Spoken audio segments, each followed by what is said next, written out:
Ini pertemuan pertama kita tentang mengenai materi sistem penunjang keputusan.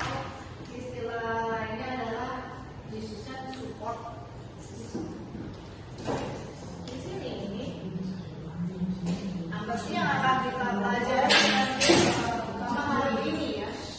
Hari ini yang kita pelajari itu mengenai pengertian sistem penunjang keputusan. Jadi di sini nanti adalah teori-teorinya dari SPK itu apa saja. Lalu perkembangan SPK dan tujuan. Kenapa sih perlu SPK dalam kita pelajari SPK itu sebenarnya untuk apa? Pengertian SPK. Nah sebelumnya ya SPK itu apa sih? Saya tanya dulu nih ke Niko.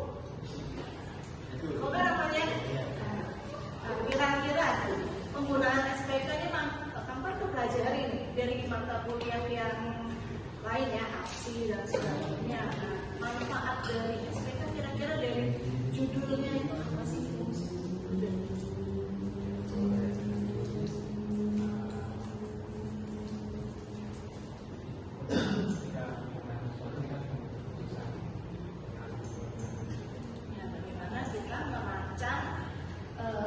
Merancang suatu sistem agar lebih terencana.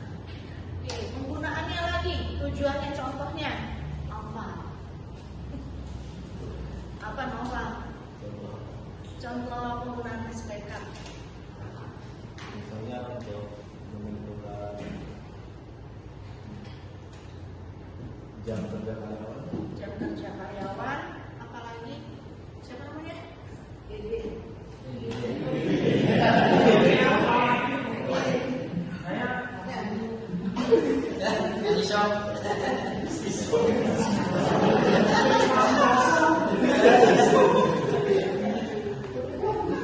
Dan misalkan sebelum mengembangkan suatu produk, kita menentukan dirancang terlebih dahulu. Nah, ini ada beberapa pengertian dari SPK. Nah, ini dari skala Schwarzkopf, jadi dikatakan SPK adalah suatu sistem yang berbasis komputer yang ditujukan untuk membantu pengambilan keputusan dengan memanfaatkan data dan model tertentu untuk memecahkan berbagai masalah yang bersifat semi terstruktur.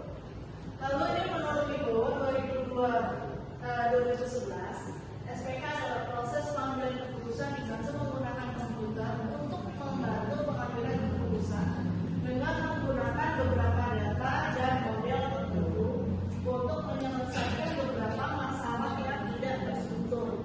Nah, yang perlu kita perhatikan di sini yang kita perlu perhatikan di mana SPK ini sistem yang berbasis komputer. Lalu dia menggunakan data dan model untuk menyelesaikan masalah karena dikatakan semi terstruktur dan tidak terstruktur.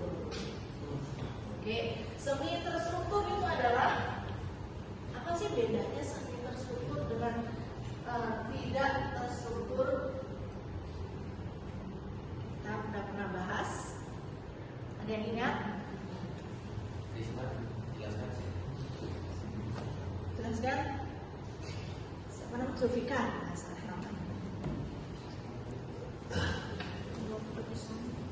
Ya, menggunakan komputer seni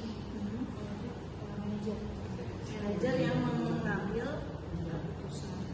Jadi kalau seni terstruktur itu gabungan antara komputer dan manusia. Sedangkan tidak terstruktur adalah pure manusia yang membuat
pede dengan kualitas mereka.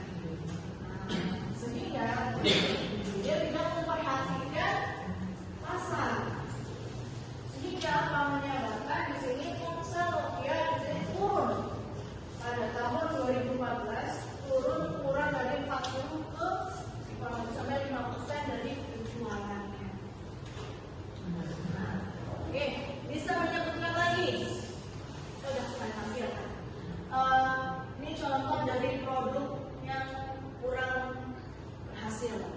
Tidak berhasil, produknya berhasil, tetapi di pasaran tidak berhasil. Untuk Google Glass di sini tahun 2013, Google menunjukkan kacamata pintar.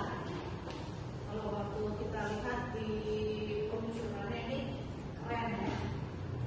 Di sini Google tidak menggunakan basis data pelanggan kuat yang memahami di sini. Apakah konsumen benar-benar siap dengan teknologi wearable di sini? Dan di sini apakah mereka bersedia menerima kacamata yang melakukan secara diam-diam?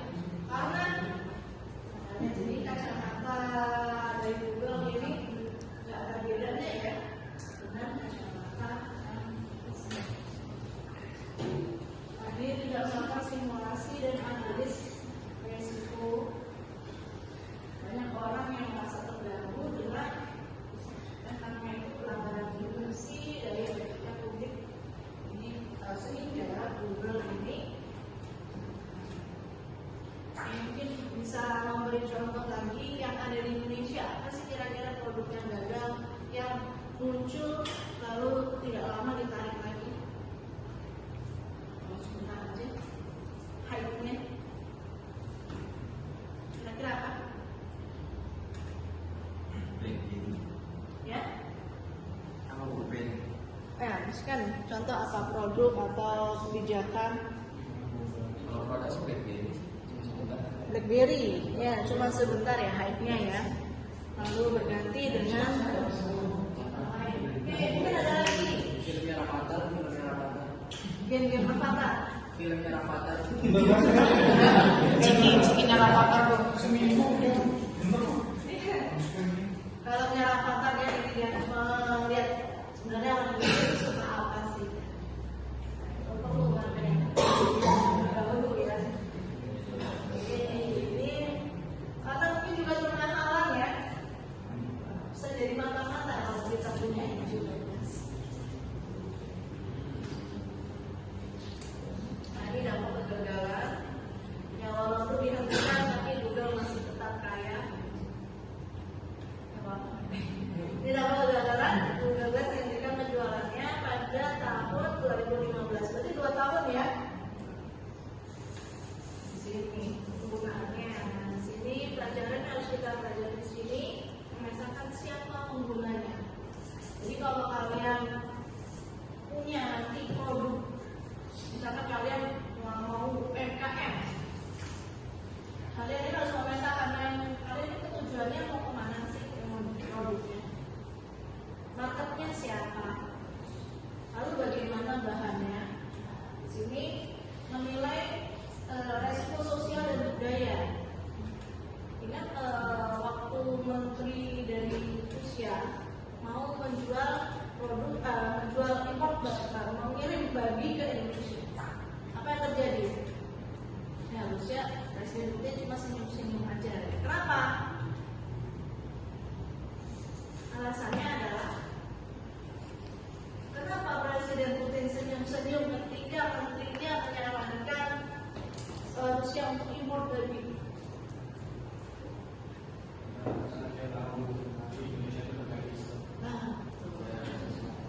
Mayoritas Muslim. Beda kalau dia mengizinkan, yang menyarankan kalau akhirnya satu atau dua ya. Menentukan kesiapan bangsa, melalui di sini analisis tren dan umpan balik dari calon pengguna.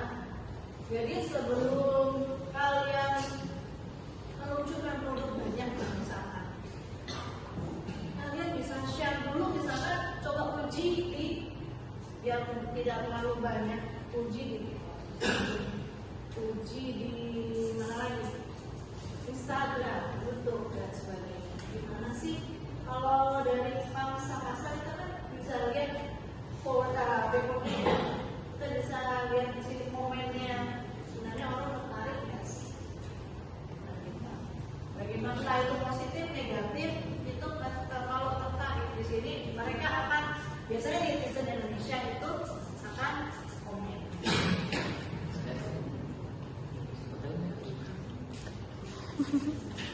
Nah,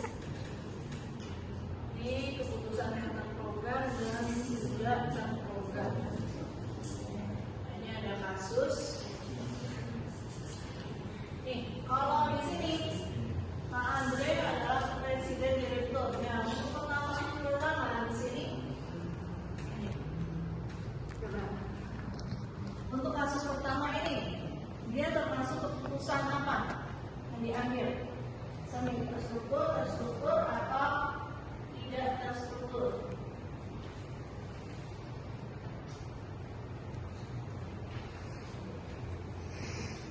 Saham.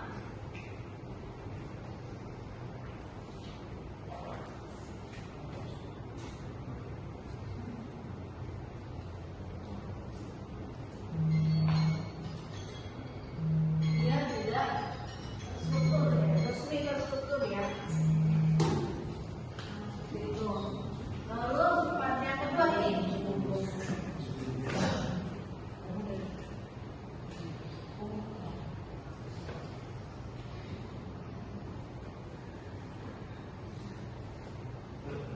Yang kedua, seperti terstruktur dan ini adalah terstruktur.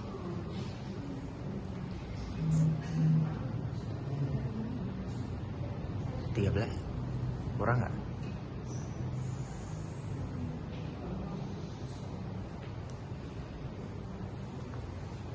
Ini kasus tadi. Nah, misalkan kasus di sini ya, rumah sakit ingin meningkatkan pelayanan pasien dengan efisien. Apa yang harus dilakukan? Ini dia apa yang dilakukan harusnya ada mencatat data mahasiswa. Pasien salah ya. Bagaimana kita mau membuat program akademik di sini? Kasusnya salah ini. Catat data mahasiswa, dosen, program studi apa sih yang diperlukan oleh mahasiswa, data akademik. Di sini BSI kan ada di data akademik ada berbagai macam ya. Ada apa aja? Ada My Student, aplikasi My Student, terus apa lagi? My Best, ini mengunjang sekali. Terus di sini contohnya ya. Nah, SPK ini terbagi menjadi 3. Ada Group Decision Support Group atau biasa disebut dengan GDSS. Suatu sistem berbasis komputer yang interaktif untuk membantu di dalam mencari solusi dari permasalahan yang tidak terstruktur bagi kelompok. Bedanya, jadi grup sama-sama. Contohnya